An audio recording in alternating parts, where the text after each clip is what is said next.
आइए जानते हैं प्रदोष का व्रत कब करना है। 9 मई या 10 मई 2025 प्रदोष का व्रत करने का एक नियम होता है। शाम के समय त्रयोदशी तिथि व्याप्त हो उसी दिन आपको प्रदोष का व्रत धारण करना चाहिए। वीडियो में कुछ ऐसे उपाय जो कि आपकी नौकरी, विवाह, रोग, कर्ज, धन प्राप्ति, सुख, सौभाग्य के लिए होंगे। ध्यान से सुनिएगा, अंत तक बने रहिएगा। बैसाख महीने का प्रदोष व्रत कोई सामान्य नहीं है। हमेशा ही हर कार्य में उन्नति के लिए जाना जाता है। हार रहे हैं, दुख पा रहे हैं तो आप सभी को एक बार जीवन में प्रदोष का व्रत धारण करना चाहिए। यह जो इस बार का प्रदोष है इसे आप नए सिरे से शुरू कर सकते हैं अगर प्रदोष व्रत धारण करना चाहते हैं, क्योंकि शुक्ल पक्ष का समय है, बैसाख महीने का पावन पर्व है। ऐसे में इस समय व्रत को शुरू करना सबसे अच्छा और श्रेष्ठ रहेगा।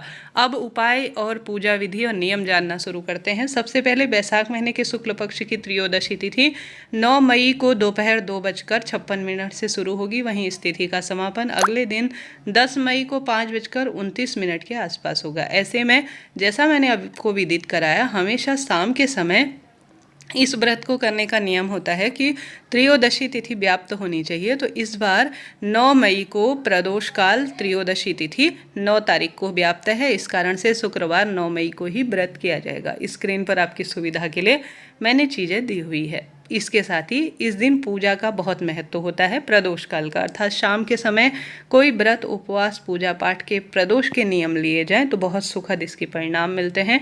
तो 9 मई को प्रदोष काल का जो समय रहेगा भोले बाबा की पूजा का, वह शाम को 7:01 से 9:08 तक हो रहा है। यह कुल मिलाकर 2 घंटा 6 मिनट का समय है। इस समय आप कोई व्रत, उपवास, नियम लेते हैं तो भाग्य की रेखाएं प्रबल हो जाती हैं।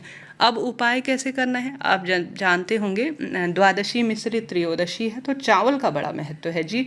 तो आप सभी को चावल का यह उपाय करना है। कैसे करना है ध्यान से सुने।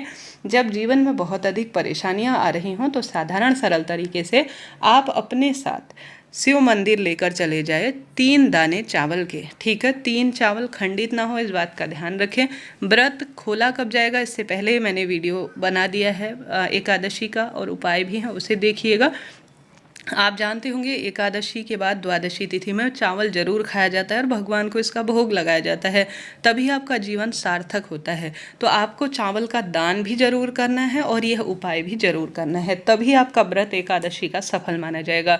इस एकादशी पर बहुत सारे दुर्लभ संयोग हो रहे हैं क्योंकि यह चमत्कारी तिथि भाग्य उदित होने के लिए है। तो आप सभी को अपने साथ 3 दाने चावल के लेने हैं। 3 दाने चावल आप सभी को पूजा की थाली में रखने हैं। और साथ ही ये शुक्रवार की तिथि है, शुक्र प्रदोष है, जो कि धन, संपदा, रोग मुक्ति के लिए महासंयोगकारी दिन होता है। आपको अपने जल के लोटे में कमल गट्टा डालना है जो कि धन लक्ष्मी से जुड़ा होता है, और साथ ही लाल चंदन डालना है। लाल चंदन आपके पास है तो अति उत्तम है, नहीं है तो आप चंदन सामान्य रूप से अपने जल के लोटे में डाल लीजिए। साथ के साथ आप लाल रंग का फूल भी जरूर डालिए। लाल रंग का, गुलाब का, गुड़हल का, कोई सा भी लाल फूल, गुलाब का कोई सा भी आप जल के लोटे में डालें। चंदन, लाल पुष्प डालकर आप चले जाएं महादेव के मंदिर में। सबसे पहले आप श्री शिवाय नमस्तुभ्यम का ध्यान करते हुए, महामृत्युंजय मंत्र का ध्यान करते हुए शिवलिंग पर जल चढ़ाना शुरू करें। लाल चंदन का संबंध, लाल पुष्प का संबंध शुक्र ग्रह से होता है और अक्षत का संबंध भी शुक्र से होता है। तो बहुत सुखद सौभाग्य है कि यह शुक्रवार के दिन तिथि पड़ रही है, तो शिवलिंग पर आप जल समर्पित करें। उसके बाद आप सभी को 3 दाने चावल के अपनी मनोकामना कहकर, अपना नाम गोत्र बोलकर, आज की तिथि का स्मरण करते हुए, मेरे परिवार में सुख समृद्धि हो, रोग मुक्ति हो, धन संपदा में वृद्धि हो, ऐसी प्रार्थना करते हुए सबसे पहले दीपक लगाएं। फिर 3 स्थानों पर आप चावल के दाने समर्पित करें। साधारण सरल तरीके से चावल को आप चंदन में डुबाते हैं तो भी उत्तम है, नहीं भी आप चंदन में गीला कर सकते तो सामान्य रूप से सबसे पहले आप चावल माता अशोक सुंदरी के स्थान पर समर्पित करें। ठीक है, माता अशोक सुंदरी के स्थान पर चावल का दाना समर्पित कर दूसरा चावल का दाना आप माता रानी के हस्त कमल पर अपनी मनोकामना कहकर, नाम गोत्र बोलकर, जो पीड़ा, कष्ट, जो मनोकामना है वह कहते हुए समर्पित करें। अंतिम चावल का दाना आप सभी को शिवलिंग पर ठीक ऊपर समर्पित कर देना है। मात्र 3 दाने चावल के समर्पित करने के बाद आप जल समर्पित करें। विधि विधान से पूजन नियम लेने के बाद अनामिका उंगली को शिवलिंग पर स्पर्श कर, कौन सी उंगली? अनामिका, रिंग फिंगर को शिवलिंग पर स्पर्श कर अपनी मनोकामना बोले, अपने कष्ट बोले 2 मिनट, और घर की तरफ आ जाए, ऐसी मान्यता है। गुरुजी ऐसा कहते हैं, शास्त्र विधान ऐसा कहता है कि कोई भी भक्त यह सरल सा कार्य कर लेता है तो उसकी शारीरिक, मानसिक, आर्थिक बंधनों से मुक्ति हो जाती है और हर कष्ट मिट जाता है। आप करके देखिएगा, लाभ आपको होगा। तो यह पहला उपाय है जो बहुत सरल है और काफ़ी लाभदायक है, आपको करना ही है।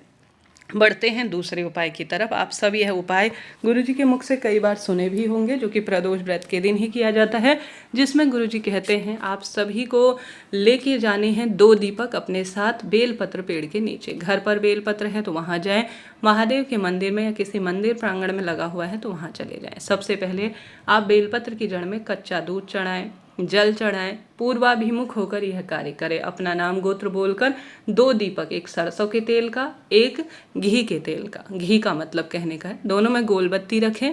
आप सभी जो सरसों के तेल का दीपक है वह अपने बाएं हाथ की ओर प्रज्वलित कर लीजिए। घी का जो दीपक है वह अपने दाहिने हाथ की ओर आपको प्रज्वलित कर लेना है। ठीक है, सरसों के तेल का आपके बाएं हाथ की ओर, घी का दीपक आपके दाहिने हाथ की ओर आपको प्रज्वलित कर देना है। ऐसी मान्यता है जो इन दीपकों को अपनी नौकरी, ट्रांसफर, रोग, कर्ज मुक्ति के लिए और विवाह की कामना कहते हुए या संतान की कामना कहते हुए 2 दीपक बेलपत्र पेड़ के नीचे विधान से उल्टे हाथ की ओर सरसों के तेल का, सीधे हाथ की ओर घी के तेल का, घी का दीपक लगा देता है और कच्चा दूध और जल चढ़ाकर बेलपत्र पेड़ के नीचे अपने कार्य की ओर निकल जाता है। प्रदोष व्रत के दिन उसका सौभाग्य चमकता है, दुख दरिद्रता का अंत अपने आप हो जाता है। तो आप इस शुक्रवारी प्रदोष के दिन यह कार्य जरूर करें, लाभ मिलेगा। साथ के साथ आप सामान्य सरल तरीके से शाम को प्रदोष काल में अपने घर के दरवाजे पर महादेव के निमित्त गोल बत्ती का, घी का दीपक, शुभ समय जो मैंने बताया उसमें आप जरूर लगाएं। अगर आप संतान की कामना, रोग मुक्ति, दोष, पितृ बाधा, सभी परेशानी से मुक्ति चाहते हैं तो साधारण सरल तरीके से कोशिश करें कि आप पार्थिव शिवलिंग अर्थात मिट्टी की शिवलिंग या तो किसी जो है बेलपत्र पेड़ के नीचे या किसी पीपल वृक्ष की जड़ के नीचे या किसी भी पावन पवित्र वृक्ष के नीचे अगर आप दीप दान करते हैं तो बहुत सुखद इसकी अनुभूति देखी गई है। कुछ भी नहीं कर सकते हैं तो महादेव का सुंदर श्रृंगार करें सफ़ेद या लाल फूलों से, चंदन से। साथ के साथ ज़्यादा से ज़्यादा आप जो है प्रदोष व्रत की कथा का श्रवण करें, दीप दान करें, मंत्र जाप कर कर भाग्य की रेखाएं प्रबल करें। यह दिन कोई साधारण नहीं है, यह दिन चमत्कारी है और भाग्य बदलने के लिए है। हार रहे हैं, दुख पा रहे हैं तो महादेव का मंत्र जाप ध्यान कर कर पार्थिव शिवलिंग पूजन करें, पवित्र पेड़ों में जल का सिंचन करें, शिव महापुराण कथा का श्रवण करें, महादेव की भक्ति करें, दीप दान करें। अखंड स्वरूप में आपके सौभाग्य में वृद्धि होगी और धन संपदा में निरंतर पूर्ण रूप से वृद्धि होती चली जाएगी। तो इन कार्यों को में से कोई 1-2 कार्य भी आप कर लेंगे तो लाभ तो आपको मिलना ही है। आशा है, उम्मीद है आप कोई ना कोई श्रेष्ठ कार्य करेंगे, निश्चित रूप से आपका भाग्य उदित होगा, रोग दोष कष्ट पीड़ा से मुक्ति मिलेगी। जय श्री कृष्ण, हर हर महादेव।